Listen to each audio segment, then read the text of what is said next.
What's going on YouTube? JT's Reborn here, and welcome back to another edition of my DC comic book reviews. And in today's video, we're going to be talking about Detective Comics number 1046, written by Mariko Tamaki, with art by Dan Mora and a backup by Stephanie Phillips.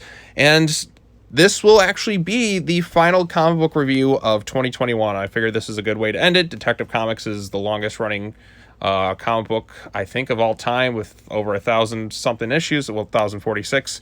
But then again, you also have to factor in annuals, too. But, I mean, I just feel like it's a good way to kind of end the year on. And what a year it's been for DC Comics.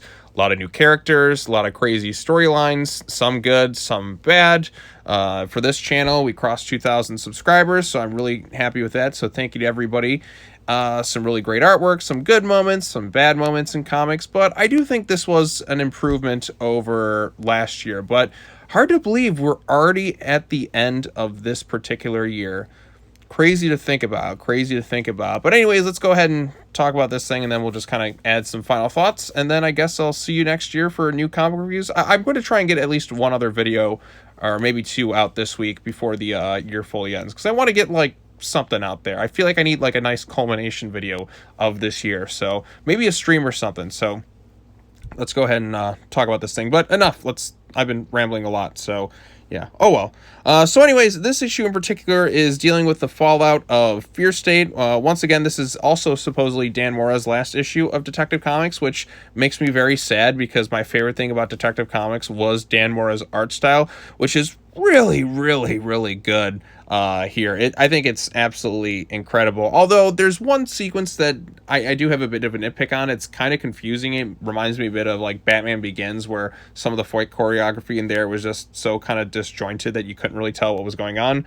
But anyways, so it starts out with this new villain of sorts, I think. I don't even know their name. That kind of shows up, causes a bit of chaos, kind of killing people.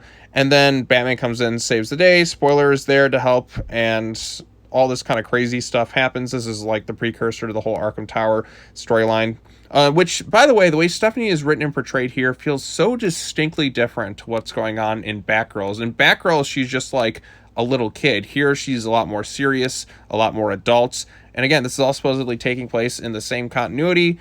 It doesn't quite match her lineup, but then again, that's how different writers kind of write with different characters, but it doesn't really feel connected per se.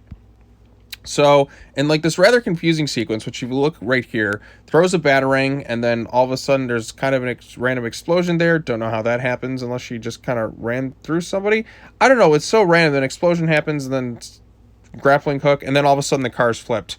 That's the one portion where the art gets kind of super confusing, and I'm not sure like why it was sequenced that way. I still can't figure out what exactly happened. So yeah, but anyways, Stephanie helps some people out. Kane and Oracle make appearances in this thing too. I like some of the nods and Easter eggs. Like we get a preview of the Batman Beyond suit kind of being worked on. I thought that was kind of cool. Huntress is still seeing things based on the whole Hugh Vile situation, back before the whole Magistrate Fear State storyline. Man, a lot of the more interesting stuff happened, and then Fear State took over, and it's like I kind of forgot a lot about it. As I was reading this, like, oh yeah, I remember that Hugh Vile thing. That's the thing, we got so many comics just kind of linked to one big storyline, and this thing is also setting up the events of Shadow of the Bat, which is going to be a 12-week weekly comic book event, which is insane. So every week for like 3 straight months, you're going to be getting a new issue of Detective Comics, which is kind of insane. No 2-week difference. It's just every week it's going to be a new issue. So pony up. But anyway, so Nakano's working with Dr. Chase Meridian, character from Batman Forever. Deb Donovan's there. Basically all this stuff. I like the little Easter egg of the Megazord there. So that was kind of cool. Nakano's wife, girlfriend, or I don't know what this person is, Nakano, but basically he's trying to say maybe this Arkham Tower thing is going to be good. Why they're giving it a chance is beyond me. Also, Batman's going off. He's got his little Batman Incorporated suit here to, as you know, in the events of Batman 118, which is why I think this issue probably should have released before that. I think it would have made a lot more sense, because Batman's going off to kind of clear his head. He talks to Chase Meridian about this whole thing. He's like, I gotta get things done. And the other's like, Batman's gonna be leaving for a bit. It's like, yeah, he's got to go take care of Batman Incorporated things and reunite with his kid, who he's been such an absentee father for. Now, tell me this: if your kid was out missing, wouldn't you like want to drop everything and go look for them? But apparently not Batman. I mean, I get he had the Fear State thing to worry about, but like, it just doesn't seem like super urgent. Like, compare that to like in Tomasi's like Batman and Robin book, where Batman literally went to Apocalypse to bring his son back. Like, he was so adamant and had so much passion to kind of do this thing. But here it's like, I mean, he's got to find him, but it just doesn't really feel like it's top priority for him. And that's kind of disappointing. Hopefully Williamson kind of fixes that. But yeah, so Batman's kind of off doing this thing. We get this gorgeous final shot here, and that concludes Dan Mora's work on Detective Comics, and I'm really going to miss it because Dan Mora's art was so good. Even though there were some confusing bits in here, the artwork was phenomenal. So next, as you can see, Arkham Tower Rises and Shadow of the Bat, an epic 12-issue weekly series beginning next issue. So we got that, and then we got this backup storyline, which, you know, most of these backups just feel kind of pointless. So I'm kind of like wondering, are they just going to ever kind of drop these things altogether? I feel like we should just kind of move past a lot of the backups at this point. Now, I get setting up like a series like Batgirls and that, but like you're charging more for the comic for a storyline that I just couldn't quite care for. I mean, we already get what's going on in Arkham Tower. This just feels kind of like filler right now. But this is written by Stephanie Phillips. It showcases an old man who was in the previous issue or whatever it was of Detective Comics. I can't even remember at this point because it's kind of just leaving so little impact. But basically, the founder, he's trying to blow up Arkham Tower, and then they talk about kind of giving a second chance here. The artwork is still fine. Not as good as Dan Mora's, but still pretty good.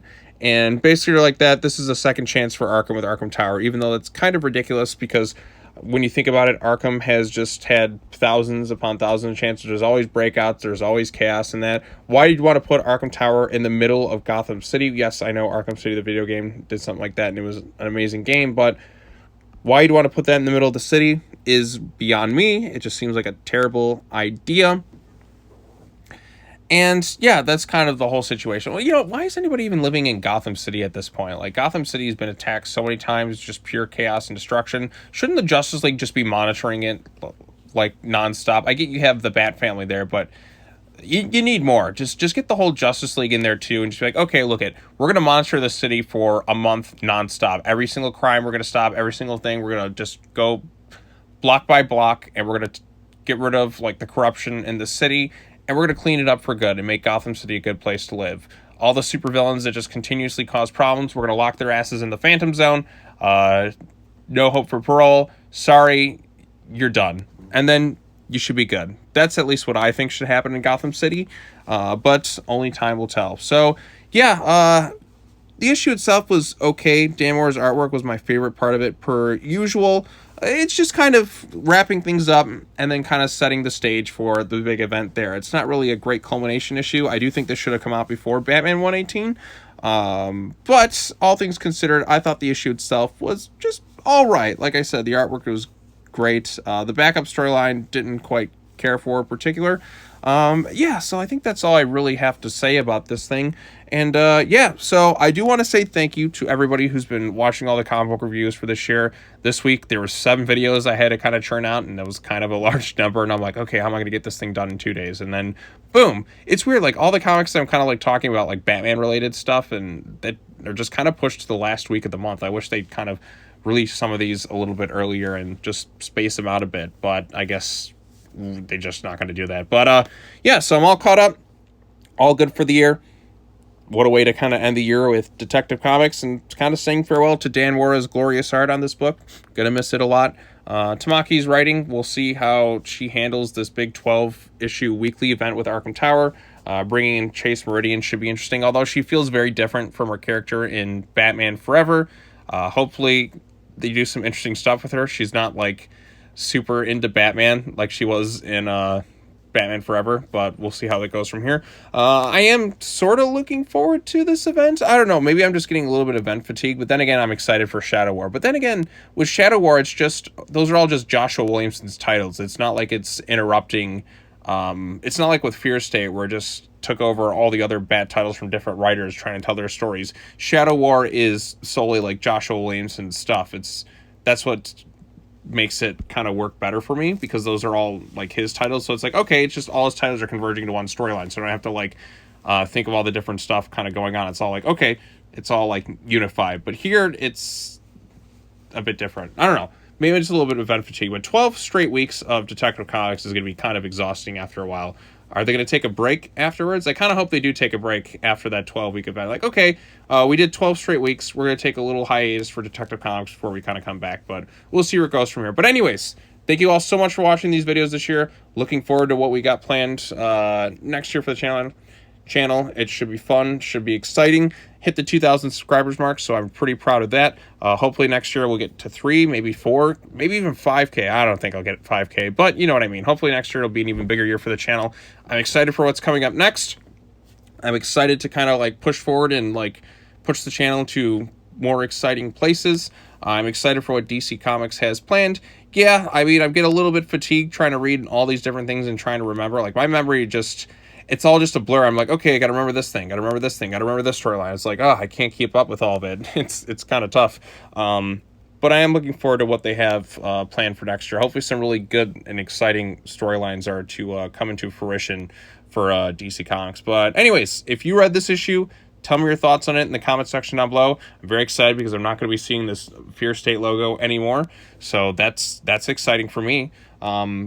Just tell me your thoughts on it. What do you think of Tamaki's run so far? What are you looking forward to next year's? And what comic book was your favorite this year? And which one are you most looking forward to and all that other stuff? I don't know. That's all I got to say. I'm rambling along. I'm rambling a lot right now. So, yeah, I think it's kind of good to end this video here. All right. Thanks again. I'll see you all next year. As always, take care now. Bye-bye then. And I will see you all in the next video. Peace out. Happy New Year. Yada, yada, yada. Bye-bye.